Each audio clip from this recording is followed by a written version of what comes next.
بسم الله الرحمن الرحيم الحمد لله رب العالمين وصلى الله وسلم وبارك على عبده ورسوله الأمين نبينا محمد وعلى آله وصحبه أجمعين أما بعد السلام عليكم ورحمة الله وبركاته and welcome to a new episode of Ask Huda.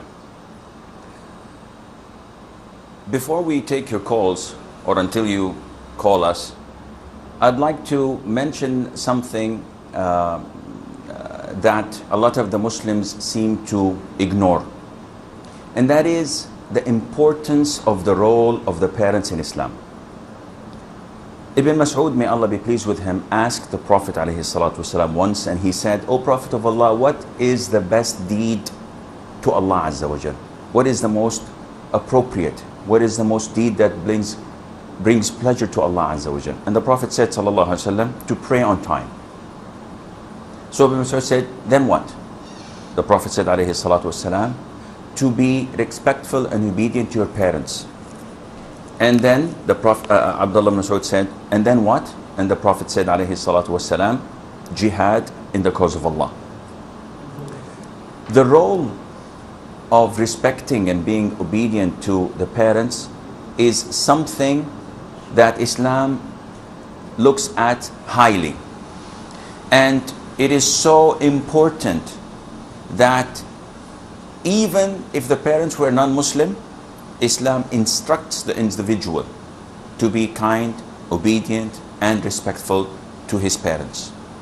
And in Islam, it is something that a lot of the non-Muslims are astonished by, especially in the West, where they tend to neglect their parents when they're old, because they think that they have no use for them. In Islam, it's completely different. When a parent is 60 years of age or older, he is like a king among his subjects. All of his offspring, his sons, his grandsons, are trying their level best to take him in and have the honor of having them or him or her in their house. And the child that wins this privilege, this honor, he always boasts about it, and he feels that he has the whole world in his hands, because he does not see his parents to be a burden. On the contrary, he sees them as a gateway to paradise. Allah, the Almighty, tells us in the Quran, "And your Lord have decreed upon you not to worship any other than Him, not to associate others with Him, and to be good to your parents." Look at these two commandments. Tawheed, which is the greatest thing on earth. Tawheed, which is worshipping Allah Azza wa Jal and not associating any others with Him in any form of worship. And then Allah associates with that to be good and kind and respectful to your parents. People, with regard to their obedience and respect to their parents, are divided into three sections or three types. The first type is those who do what they have to do in terms of obligations. They refrain from harming their parents, but they add an extra bit of obedience, respect, making them happy, doing whatever pleases them. So this type is inshallah in paradise, and they are rewarded. The second type is the majority of us. Those who do the obligations. They provide for their parents a house. Maybe they give them pocket money. They fill the refrigerator with food. And they do not say anything that harms them or that makes them sad. Yet they don't do anything extra. They don't do anything more to please them, or they don't go out of their way to make them happy. This type, they're punished by Allah Azza wa Jal, because they have left what is known as al-birr. They've done their obligation, but this is not enough with the parents. It's not enough to do your obligation. You have to do something that is extra so that you remain away from the punishment. And the third type are the minority. but they are the most severely punished on the Day of Judgment, or among those who are severely punished. And those who do not do their obligation and they add to that insult, they may shout at their parents, they may beat their parents, unfortunately, as I've seen some cases, very little, but there are people who are that evil. May Allah Azza wa Jal protect us all and the Muslims. Therefore, one should try his level best to be among the first type. Their time is limited, yet if you look at the things you can do without any problem, it's not going to cost you anything. If you look at these things, you will find that it is easy when Allah Azza wa Jal makes it easy upon you. So you have to seek Allah's help and guidance. We have a caller, Abu Muhammad from Nigeria. Abu Muhammad. Assalamu alaikum. Wa alaikum assalam. Raise your voice, please. Yeah, Sheikh, good evening, and how are you? I'm fine, Fasot. Yes, bro. We missed you for a few weeks. I hope you're okay. I have 3 questions. The first one is regarding Umrah. I'm unable to hear you. 1 second, just let us get the volume a little bit higher. Okay. The first question is regarding the Umrah. Regarding the? Umrah. Umrah, okay. If you go and take your ihram and you make the intention at the miqat, are you supposed to be saying labbaik Allahumma labbaik in loud voice like you do in Hajj? Can you repeat the question, Abu Muhammad, again? You said what? Hello? Okay, I wish that Abu Muhammad calls us again, because my team is telling me that there is a problem with his end. So, if you look at the Salaf, how they used to treat their parents, you would find that there's a very big gap between us. Ibn Umar, may Allah be pleased with him, and this hadith was reported in Al-Adab al-Mufrad for the Bukhari. He saw a man from Yemen on the season of Hajj doing tawaf around the Kaaba with his mother on his shoulders. So he's carrying his mother, and he came all the way from Yemen with his mother, and he is saying that I am my mother's camel, and if all camels are frightened, I will not be frightened. And then he looked at Ibn Umar and said, Ibn Umar, do you think by carrying my mother on my back and making tawaf and making sa'i and doing all the rituals of Hajj while she is on my back, do you think that I have fulfilled her and done my obligation towards her? Ibn Umar said, by Allah, not even by 1 contraction of her labor. All what you're doing is not equivalent to 1 contraction of her labor. Sister Asia from Saudi Arabia. Assalamu alaikum rahmatullahi barakatuh. Wa alaikum salam wa rahmatullahi wa barakatuh. How are you, Sheikh? I'm fine, alhamdulillah. Sheikh, I just want to ask a question. Many people, they say that the people, when they pass away, you don't speak anything bad about them. And these people, many of them, whoever they were speaking about, they said that they have done something wrong with the people. They have done some zulm or some injustice with them. So the other people, when they feel hurt, they say something bad about them. And what about those people like Saddam and all those Libya, that head of Libya, and you're not supposed to speak bad about them? Okay. But they have done so much of zulm to Muslims. So okay, can you please give me the answer? Jazakallah khair. Jazak, inshallah. Sister Asia is asking about those who have committed forms of aggression, those who have committed forms of dhulm upon the people, and she referred to 2 or 3 of the rulers who have passed away. And she's saying that, if I understood her question correctly, because I believe we have a problem with the audio system in the studio, if I understand her question correctly, she's asking whether it is permissible for those who were fasting to talk about them.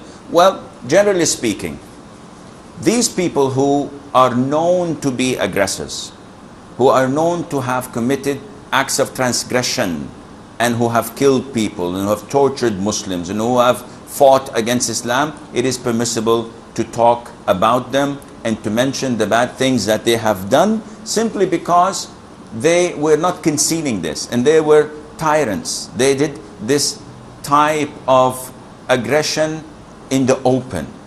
But a proper Muslim looks at the pros and cons. What is the use of me talking about them? If I'm sitting with my friends and we talk about Muammar al-Qaddafi, or we talk about these awful rulers who have tortured and abused the Muslims, what use is it going to bring? What benefit?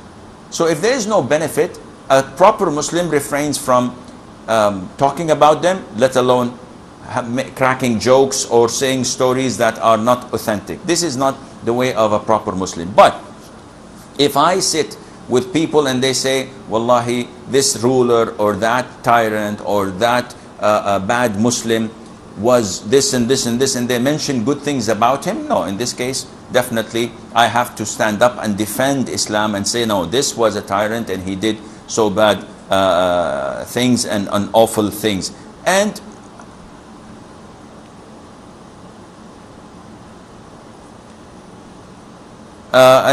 Muslim should always try his level best to contain himself from talking in things that are of no use to him or to Islam, and Allah knows best. Abdul Salam from the Emirates. Brother Abdul Salam. Hello? Yes, brother. Assalamu alaikum. Wa alaikum salam rahmatullah. Yeah, this is Ridwan, not This is? Ridwan from United Arab Emirates. Ridwan, hayyakallah akhi Ridwan. What can I do for you, brother? Alhamdulillah, how are you? I'm fine. Yeah, I have two questions. Okay.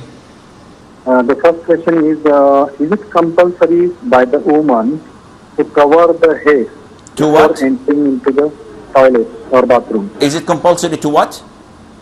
Covering the head, because while going inside the bathroom, the woman has to cover her head. Combing your hair, you know, just with a comb? Yeah, covering with the scarf or with any other cotton or with the cloth. Yeah, in normal conditions, what's the ruling on combing the hair if you're in the bathroom with a brush, with a comb, with anything? Correct? Yeah, correct. Okay. Any other question? There is another question is, suppose is wudu invalidated if you see someone with short pants which you can see the knee? If somebody is, suppose if I do the wudu, Wallahi, if I'm going towards the mosque, and if I see my kids short pant or outside the room. I can't hear you, akhi. Can you speak a little bit? We have an awful problem with the audio here in the studio. Louder. Suppose if you is wudu invalidate if you see someone with short pant which you can see the knees. Okay, you're asking about your wudu. Would it be invalidated? Yeah. Okay. Okay, because while suppose if you do the wudu inside the home and if you are going towards mosque, because on the way you will see many people short pant, or even in home also I can see my kids they're coming around and I can see the knees and all. I will answer you, inshallah. I will answer your question. Any more questions? Okay. Brother Abdullah from Saudi Arabia. Hello, assalamu alaikum. Wa alaikum assalam wa rahmatullah. Ana Abdul Aziz, since Muscat. Abdul Aziz. Yes, Brother Abdul Aziz. What can I do for you? I have two questions. Okay.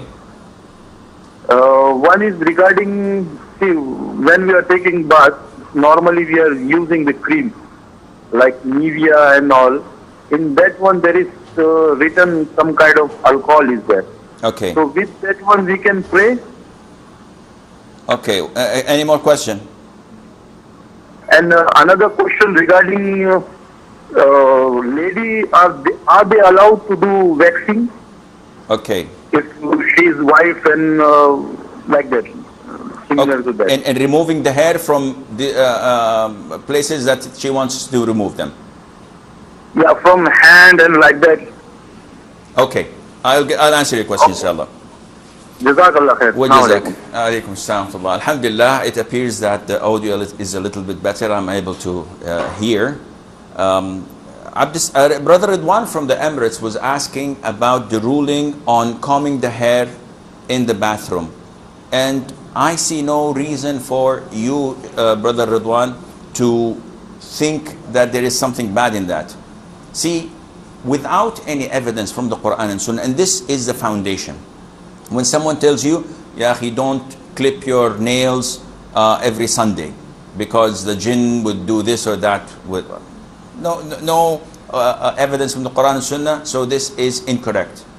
And when someone tells you that it is not permissible for you to comb your hair in the bathroom or after finishing a shower or before doing this or that, this is all baseless. You comb your hair in the bathroom, you use a brush, you use whatever means you want to. This is all permissible and there is nothing wrong in that, inshallah. As for his second question, does looking at someone's awrah, and we know that awrah is the things that a person is obliged to cover. So if for a male, the awrah is from the knee till the navel. So is it permissible for a person to wear something as short like this? Yes, it is. The legs are not awrah and the upper body from the navel is not awrah either. So if someone you look at and his awrah is exposed, does this validate or invalidate my wudu? And the answer is no. The things that invalidate your wudu are a handful. Anything else does not affect your wudu. So passing of urine or defecating or passing of gas or sleeping or eating camel's meat, all of these things invalidates your wudu. Anything that comes out of your private part invalidates your wudu. But if I see someone, I am supposed to lower my gaze and look elsewhere. If I don't, if I continue to look and watch that forbidden scene for me to look at, my wudu is intact, but I have committed a sin. Brother Abdul Aziz from Saudi Arabia is asking about some of the creams that can be applied to the body, and they contain an amount of alcohol. And if we would like to expand this a little bit further, what is the ruling on wearing perfumes that contain alcohol? Why are people asking this question? Because they have this idea, they have this conviction that wine is najis, is impure. And the question is, what does wine have to do with alcohol? They say that the ingredient in wine that intoxicates is alcohol. Well, let us put this notion aside and let us look at wine again. Where does it say in the Quran that wine is najis? It's an impurity. It is in the ayah mentioned in Surah Al-Ma'idah, if I'm not mistaken, where Allah Azza wa Jal tells us that these four things, wine, gambling, idols, and the arrows that they draw for knowing what to do and what not to do. These four things are an abomination. Rijsun min amal shaitan. It's an act of shaitan. So some scholars looked at the word rijs and said that this is equivalent to impurity, and therefore wine is something that is impure. If it falls on my clothes, I cannot pray. It is like urine. But if you look at the other three, the impurity mentioned in them is not related to the physical impurity. Gambling, can we say that gambling is an impurity? If I gamble, this means I have to take a shower? Definitely not. It's a sin. Likewise, the idols, are they by themselves an impurity? If I touch them, it nullifies my wudu, or it affects my impurity. And likewise with the arrows.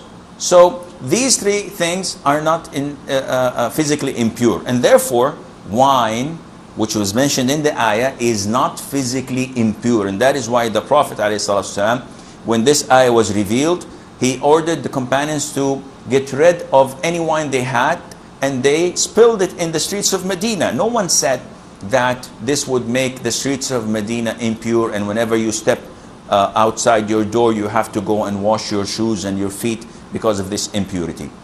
Having said that, we go back to the issue of perfumes with alcohol. We go back to the creams that the brother mentioned that contain alcohol, and the answer would be, it is completely permissible for you to apply them and to pray with them, and they do not affect your purity nor your wudu.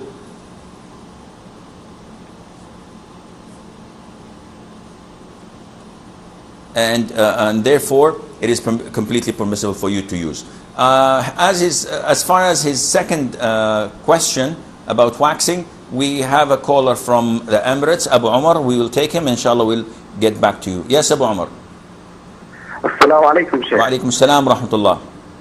I have a question regarding the prayer. If a person misses all the prayers for 30 years, say, what should he do? Should he make up for those 30 years, or should he just repent and leave it for Allah?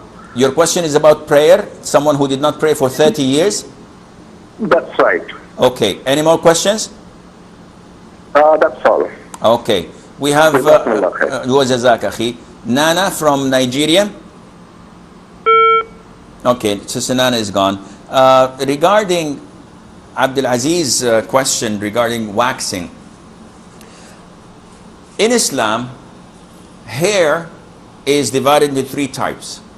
One, hair that you're not permitted to touch or remove.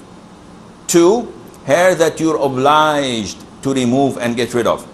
Three, hair that the Sharia, the Quran, the Sunnah did not comment on, so it is permissible for you to use. As for the first one, it is not permitted for a man to shave his beard. Why? Because the Prophet ﷺ instructed us to grow our beard. And he said that you have to go against the Jews, Christians, and the fire worshippers, and you have to grow your beard. So this is an obligation upon every single Muslim male, that he has to keep his beard. For women, they're not allowed to pluck their eyebrows. So they're not allowed to pluck it, to shave it, to cut it with scissors. And the Prophet told us ﷺ that those who do this are cursed by Allah Azza wa Jal. However, this area between the two eyebrows over the nose, it is not considered to be part of the eyebrows, so this can be moved or removed. The third type of hair is the hair, or the second type, I did not go to that. The second type, which is mandatory upon a Muslim to remove, is the hair that grows on the armpit and the hair that grows on the pubic area. And the Prophet ﷺ, in the hadith of Aisha, may Allah be pleased with her, told us that these are signs of fitrah, of nature. And also Anas, may Allah be pleased with him, in the hadith that the Prophet ﷺ designated for them to remove 5 types of parts, or what you call clipping the nails of the body. It's part of purity and part of cleanliness. And among them he mentioned the armpit and the hair that grows on the pubic area. So this is mandatory. The third type is the type that deals with the rest of the hair on the body. So if someone says to me, what's the ruling on removing my arm hair? Or if sisters call and say, what's the ruling on waxing our legs, for example? All of this is permissible, because there is nothing in Islam that says that it is not. I believe we have a break. Stay tuned, and inshallah we'll be right back.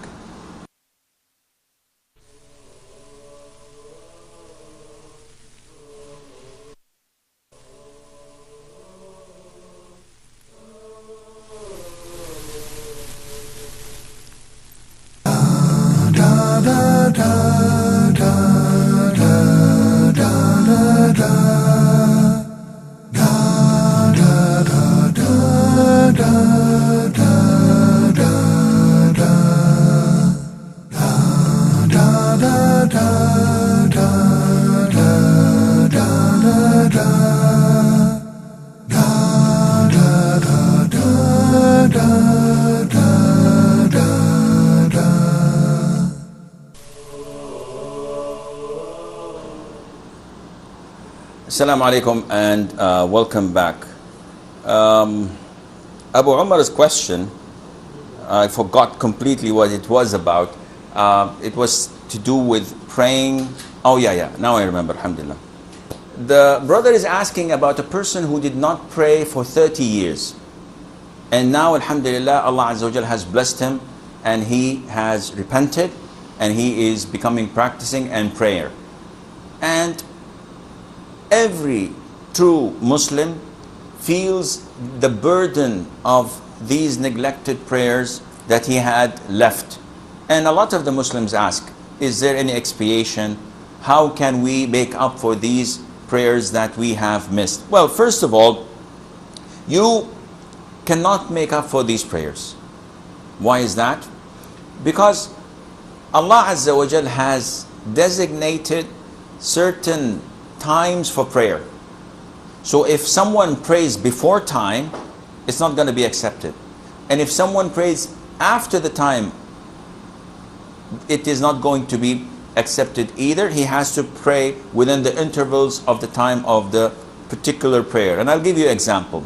Dhuhr prayer starts when the sun goes a little bit away from the meridian towards the west, and there is a shade to the east of an erected object. This is the time when it begins.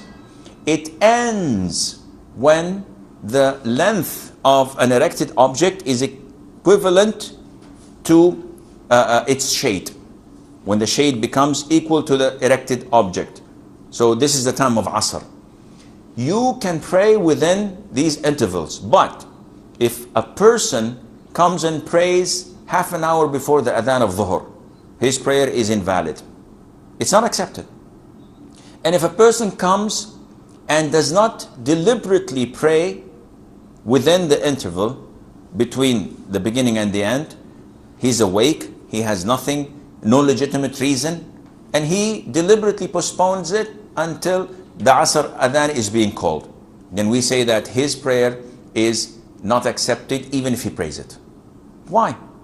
Simply because the Prophet said, whoever sleeps over a prayer or forgets it, he must pray it as soon as he wakes up or remembers it, because there is no expiation other than that. Now the Prophet ﷺ gave two reasons for skipping the salat and to making it up: sleeping and forgetfulness. Other reasons that are not legitimate, they cannot be cause for making up the prayer, because the Prophet said there is no expiation other than praying it after you remember or after you wake up. Therefore, the 30 years you have missed prayers, the most authentic opinion of scholars, you were not a Muslim. Because the Prophet said ﷺ that the dividing line between us and them, that is the Muslims and the non-Muslims, is prayer. Whoever abandons it has committed an act of apostasy or an act of blasphemy. And therefore, for you, the only thing to do now, the only thing for you to do, Akhi Abu Umar, is to observe your prayer. And this would by itself erase all your sins, your previous sins. And if you add to that a lot of voluntary prayers, such as preserving the 12 rak'ahs every day and night, the nawafil or the rawatib as we call them, and by praying night prayer and offering witr, and by praying voluntary prayers, giving charity, fasting voluntary days, this would add good to good, and inshallah Allah would forgive all of what you had done in the past. Brother Ridwan from the Emirates again. Yeah, sorry, there was a misunderstanding in the question. Okay. Actually, I wanted to ask whether it is compulsory by the woman to cover the head, not the combing the hair, to cover the head before entering the toilet. Okay. Any more question? If you give me permission, I have one more question. You can have 5, Akhi. Yeah. So, see, I have many friends around, and they are Muslim, but they are different Muslims like Shia, Bori. So how to keep the relation? Is it allowed us to go have the food with them in their home, how to keep the relation with them. Okay, I'll answer your question, inshallah. Brother Amin from Emirates as well. Brother Amin. Alaikum salam. Yeah, bro. Sheikh, I have a question. Okay. Actually, 3 questions. The what? Hello? I have 3 questions. Yes. First question. My first question is, after the prayer time, can we do a second Jama'ah? Is it bid'ah? Can you do what? A second Jama'ah, that is in the mosque. In the mosque we have regular prayers going on. Okay. So after the prayer, can we do a second Jama'ah? A second Jama'ah? Yes. Okay. And second question? Because my scholar said it is bid'ah. I just want to reconfirm it. Okay. Second question. Second question is, can we fold our sleeves while prayer? Can you fold your sleeves? Yeah, fold my sleeves. Can I fold my sleeves or yes? Okay. During prayer, because my scholar said it is bid'ah again, and it is not bid'ah. It is not allowed to fold sleeves. Okay. Third question. Third question is, what if our parents are disobedient to us and is constantly abusing us? Should we continue being nice to them? Okay. I hear you loud and clear. Okay. Any more questions? If parents are abusive, I understand. Verbally. Okay. Thank you, Sheikh. Hayyak Allah. Abu Lina from Belgium. Salam. Yes, bro. What can I do for you? Assalamu alaikum wa rahmatullah. Wa alaikum I have a salam question. Okay. Assalamu alaikum. So my question is the following. I was wondering with regards to zakatul mal. On what do you base it when you have to pay it, like on nuqud? Is it based on nisab, on gold or on silver? That's my first question. Okay. Because I have some confusions with regards to that, because I found some information on the internet, so I wanted some clarification on that, inshallah. Okay, second question. And the second question is that here because I'm from Belgium, okay, in Europe, and there are some, let's say some people, let's say they are like people who have a certain position, who give talks and lessons, who say that trimming the beard is allowed because there are some ikhtilaf on this issue. Like some say that you have to leave the beard, you cannot touch it. Some say you take from what goes beyond the fist. And he supports the opinion that as long as you have a beard, that you can see that there is a beard, even though he trims it, it is allowed. So I would like to have some, your opinion on that and what they base it on, if they have any proofs about that, if you can give some more clarifications on that. And the last question is with regards to when someone asks you if you are a Muslim, is it enough to say I'm a Muslim, or do you have to say I follow the Salafi manhaj, that I'm Sunni Salafi? Okay. So that's all, inshallah. Okay. Alaikum salam wa barakatuh. Okay. Sister Khadija from, I don't know where. From Belgium. Belgium again, okay.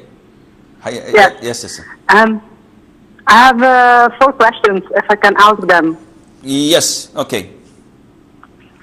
The first question is regarding the fact that I work a whole day, and I'm working in a non-Muslim country, and there is no space foreseen where we can perform salat. What should I do? They don't allow you to perform salah? They don't allow me to perform salat on the working space, no. Okay. Second question. Second question is, I performed during the Ramadan. The last Ramadan, I just had a baby. MashaAllah. so I couldn't perform the Ramadan.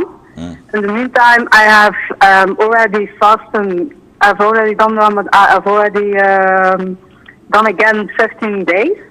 But in the meantime, I got now pregnant again, and I have difficulties when I don't eat in the morning or timely on a regular basis on a day.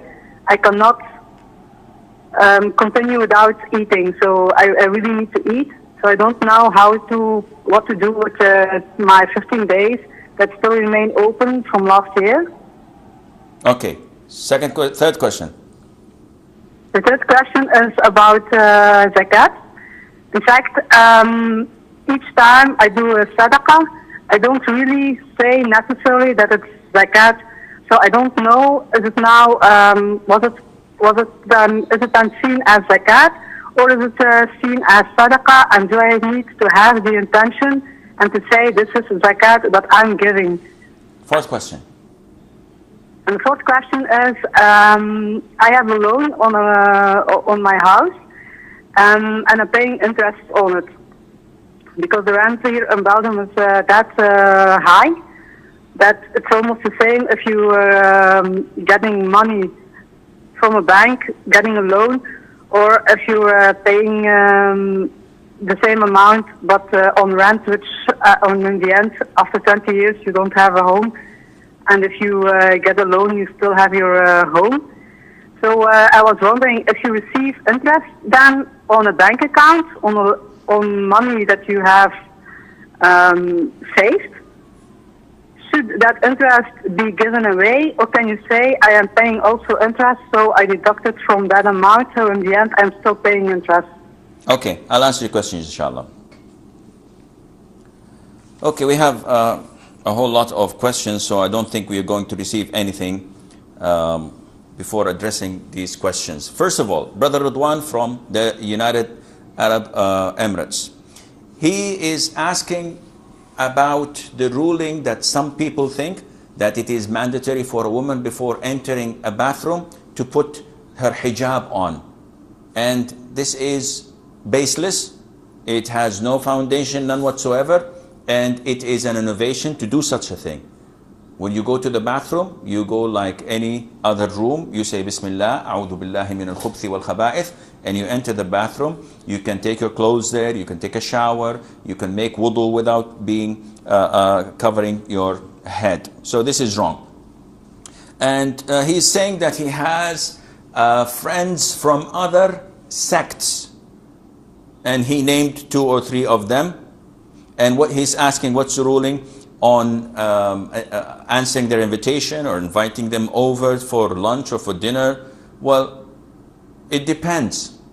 If you want to give them da'wah and your sole purpose is to mix with them for the sake of Allah Azza wa Jal and to clear their misconceptions, and you have the knowledge, it is extremely important that you are qualified and have the knowledge to talk to them about their deviant beliefs. In this case, it's permissible. It can be recommended, and it also can be mandatory depending on your knowledge and your ability to affect them. But if you don't have the knowledge, or you're just socializing with them, you love them for their character, and you never bring up the issues of religion, the answer is no. You should not associate yourself with these people. For one sect, they say that Abu Bakr, Umar, Uthman, Aisha, may Allah be pleased with them all, and the majority of Sahaba are all kafir. How can you associate yourself with someone like this? How can you associate yourself with someone who says a little bad thing about Abu Bakr? You can't be a believer if you allow someone to do this and you're associating yourself with them. For the other sect, they say that the Prophet ﷺ was created from light, and from the light of Allah Azza wa Jal, and that he knows the unseen, and that his body travels in hundreds and tens of thousands of places every day, and that he's not in his grave, and he keeps on roaming and attending mawlids and etc. And their peers and their scholars say that it is possible that they see, not possible, I apologize. They say that they see the Prophet physically alive in front of them tens of times a day. How can you associate yourself with such a deviant sect. So inshallah, you have to evaluate this yourself. Brother Amin from the UAE, he had 3 questions. First question, he's asking about the ruling on forming a second jama'ah in the masjid after the first jama'ah has been over. So what's the ruling on that? The majority of scholars say that this is permissible. Handful of scholars said that this is not permissible, and they have the actions of Anas ibn Malik and Abdullah ibn Mas'ud, may Allah be pleased with them, if I remember correctly, when they went to the masjid and found the jama'ah has been over with, each one of them prayed separately, and they did not form another jama'ah. But this is not the most authentic opinion. The most authentic opinion of scholars is that it is permissible for a person or a group of people to form a jama'ah and pray another or a second congregation, because the Prophet ﷺ once prayed Fajr with his companions, and after they finished the congregation, a man came in, and the Prophet addressed the Sahaba and said, who would go and give charity to that man? By meaning making a jama'ah with him, and one of the companions went, and they prayed a congregation in the presence of the Prophet ﷺ, and it was the second congregation in the masjid. He's asking about the ruling on folding the sleeves for prayer. The Prophet ﷺ, in the hadith of Ibn Abbas, may Allah be pleased with him, said that I was instructed to prostrate on 7 organs, and that is the head, and he pointed to the nose, so these are 1, the hands, the knees, and the feet. And the Prophet goes on to say, alayhi, and I was forbidden from folding any part of my garment or my hair. So the scholars say that the sunnah is that you unfold anything in your body. So if I have a loose garment like this one, I may not fold it, so that when I bow or prostrate, it is not bowing and prostrating with me. And that is why a lot of the companions used to untie their hair, so when they prostrate, everything prostrates, even their hair as well. However, this is when you do it for the sake of the prayer, meaning that if I am normal and just before I enter the masjid for prayer, I fold my sleeves. For the prayer, this is not permissible. But if my sleeves were folded already since morning, there is nothing wrong in doing that, inshallah. As for folding the trousers so that they go above the ankle, this is mandatory for prayer. Brother Amin said, what's the ruling on being kind and respectful and obedient to our parents if they are abusing us and if they're not doing their duties to us? The answer is you have to obey them, respect them, and please them, even if they are bad to you, because this is something that Allah mandated upon you. Your parents, Allah Azza wa Jal will punish them for their abuse and for their wrongdoing. But as far as you're concerned, you have to obey them and be respectful to them. Abu Lina says, they tell me that I have a minute to go, so I have to be really quick. What is the nisab that we measure zakat with? Is it gold or silver? The scholars say that it is silver because it is for the best of interest of the poor. The nisab of the gold is 85 grams. It may reach to be in the thousands of euros. While in silver, it's 595 grams, and it's a couple of hundred euros, probably a little bit less, a little bit more. So it is best for the best of interest of the poor to be measured in silver. Regarding trimming the beard, it's an issue of dispute. The most authentic opinion that it is not permissible. Those who say it's permissible, they act upon the verdict of, or the actions of Ibn Umar, may Allah be pleased with him. Whenever he went to Hajj, he used to shave after finishing the Hajj and trim his beard. And this is his understanding to the ayah, which is at the end of Surah Al-Fath, where Allah tells us that you will enter the Masjid al-Haram and you will shave and shorten. So the shaving and the shortening is for the hair itself of the head. But Ibn Umar understood that it is permissible to do this. Sheikh Al-Albani says it is permissible to, not only that, he says it's mandatory to trim your beard, but the most authentic opinion is Sheikh bin Baz, bin Uthaymeen, and the rest of the scholars, that to leave it as it is, because this is what the Prophet ﷺ used to do. When a third question, when a person asks me, are you a Muslim? Should I say I'm a Salafi, I am a Sunni, I am this? No, Allah Azza wa Jal tells you in the Quran to declare that you're a Muslim. So you don't say anything, because this is the name that Allah Azza wa Jal has given to us. But if you come to a crossroad and you have to identify your belief, then unfortunately you have to say that you follow the Quran and Sunnah, and that you are part of Ahl Sunnah wal Jama'ah. Try your level best not to associate yourself with a sect and say this or that, because then they will attribute you to their scholars, and then it would become another sect like any other, even if their intention was good. Sister Khadija, I'm afraid that my director is telling me I'm out of time. You have 4 questions and I have them with me. Inshallah, either I will answer them next Friday, or send me an email and I will inshallah respond to that. You can send it on fatwa online at huda.tv. And until we meet you next time, fi amanillah, wassalamu alaikum wa rahmatullahi wa barakatuh. Heart's speech, your mercy is what I beseech. Keep in my heart your remembrance, and in your deen allow me to advance. Help me in my quest, permit me to pass the ultimate test. Help me in my quest, permit me to pass the ultimate test. Sees them as a gateway to paradise.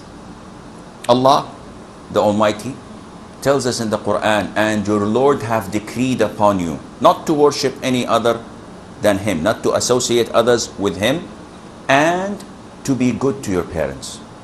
Look at these 2 commandments. Tawheed, which is the greatest thing on earth. Tawheed, which is worshipping Allah Azza wa Jal and not associating any others with Him in any form of worship. And then Allah associates with that to be good and kind and respectful to your parents. People, with regard to their obedience and respect to their parents, are divided into 3 sections or 3 types. The first type is those who do what they have to do in terms of obligations. They refrain from harming their parents, but they add an extra bit of obedience, respect, making them happy, doing whatever pleases them. So this type is inshallah in paradise, and they are rewarded. The second type is the majority of us. Those who do the obligation, obedient to the parents, is something that Islam looks at highly. And it is so important that even if the parents were non-Muslim, Islam instructs the individual to be kind, obedient, and respectful to his parents. And in Islam, it is something that a lot of the non-Muslims are astonished by, especially in the West, where they tend to neglect their parents when they're old, because they think that they have no use for them. In Islam, it's completely different. When a parent is 60 years of age or older, he is like a king among his subjects. All of his offspring, his sons, his grandsons, are trying their level best to take him in and have the honor of having them, or him or her, in their house. And the child that wins this privilege, this honor, he always boasts about it, and he feels that he has the whole world in his hands, because he does not see his parents to be a burden. On the contrary, they provide for their parents a house, maybe they give them pocket money, they fill the refrigerator with food, and they do not say anything that harms them or that makes them sad. yet they don't do anything extra. They don't do anything more to please them, or they don't go out of their way to make them happy. This type, they're punished by Allah Azza wa Jal, because they have left what is known as al-birr. They've done their obligation, but this is not enough with the parents. It's not enough to do your obligation. You have to do something that is extra so that you remain away from the punishment.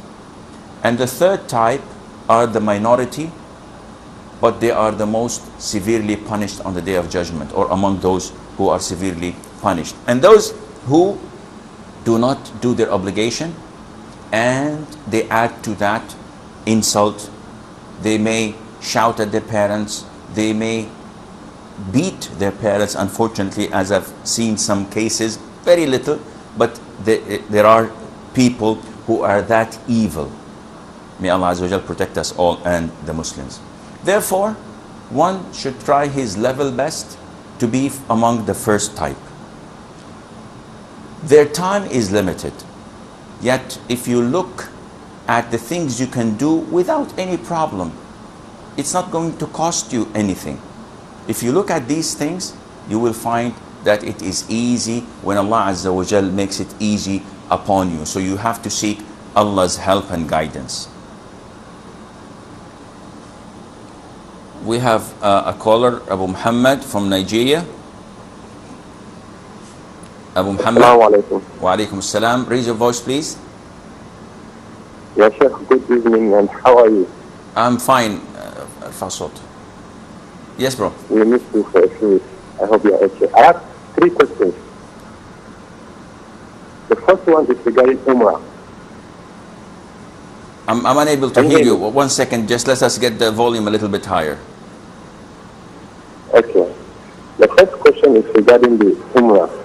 Regarding the? Umrah. Umrah, okay. If you go and take your ihram and you make the intention at the miqat, are you supposed to be saying labbaik Allahumma labbaik in loud voice like you do in Hajj? Can you repeat the question? Me in my quest, permit me to pass the ultimate test. Bismillah ar-Rahman ar-Rahim. Alhamdulillah Rabbil Alameen. Wa sallallahu wa sallam wa baraka ala abdihi wa rasulih al-amin nabiyina Muhammadin wa ala alihi wa sahbihi ajma'in. Amma ba'd. Assalamu alaikum wa rahmatullahi wa barakatuh, and welcome to a new episode of Ask Huda.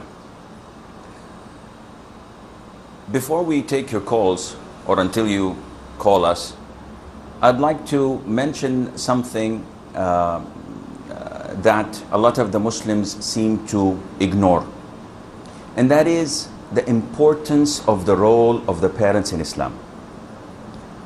Ibn Mas'ud, may Allah be pleased with him, asked the Prophet ﷺ once, and he said, "O Prophet of Allah, what is the best deed to Allah Azza wa Jal? What is the most appropriate? What is the most deed that brings pleasure to Allah Azza wa Jal?" And the Prophet said, sallallahu alaihi wasallam, to pray on time. So Ibn Mas'ud said, then what? The Prophet said, alayhi salatu wasalam, to be respectful and obedient to your parents. And then the Prophet, Abdullah ibn Mas'ud said, and then what? And the Prophet said, alayhi salatu wasalam, jihad in the cause of Allah. The role of respecting and being